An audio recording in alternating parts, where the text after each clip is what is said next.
দুই শালিক ধারাবাহিক নিয়ে বড় খবর সামনে এলো। এই মুহূর্তে বাংলার সবচেয়ে জনপ্রিয় ধারাবাহিক দুই শালিক। ধারাবাহিকটি ক্রেজি আইডিয়া প্রোডাকশন হাউজের আন্ডারে বিকেল 5:30টার সময় সম্প্রচার হচ্ছে। ধারাবাহিকটি শুরু থেকেই টিআরপিতে অনেকটাই এগিয়ে, তার কারণ ধারাবাহিকের জমজমাট এপিসোড।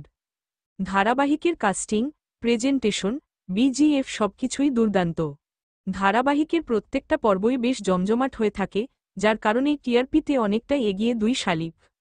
তবে দুই শালিক নিয়ে বড় খবর সামনে আসলো। দুই শালিকে দুই জোড়া জুটিকে দেখা যাচ্ছে, গৌরব ঝিলিক এবং আখি দিবা, কিন্তু লাস্ট 2-3টা এপিসোডে গৌরব ঝিলিকের দিকেই বেশি হাইলাইট করে দেখানো হচ্ছে, অন্যদিকে আখি দিবাকে দেখানো হচ্ছে না। দেখালেও সেটা খুবই কম, যা দেখে অনেক দুই শালিক ফ্যান বলছে ধারাবাহিকে গৌরব ঝিলিককেই বেশি দেখানো হচ্ছে, ওদিকে আখি দিবাকে কেন দেখানো হচ্ছে না। দেখালেও সেটা খুবই কম, তাহলে কি আখি দিবাকে শার্ট করে গৌরব ঝিলিককেই প্রধান দুটি করতে চাচ্ছে? তাদের জন্য বলে রাখি, এখানে দুইটি জুটি প্রধান। বর্তমানে গৌরব ঝিলিকের গল্পটাই প্রাধান্য পাচ্ছে, তাই বেশি করে দেখানো হচ্ছে। পরবর্তীতে আখি আছে দিবার গল্প দেখানো হবে।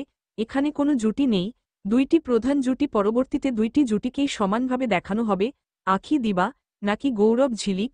কোন জুটি আপনাদের বেশি প্রিয় কমেন্টে জানাবেন। বাংলা বিনোদনের সকল আপডেট সবার আগে পেতে চ্যানেলটি সাবস্ক্রাইব করে পাশে থাকা বেল আইকনটি বাজিয়ে দিন। ধন্যবাদ।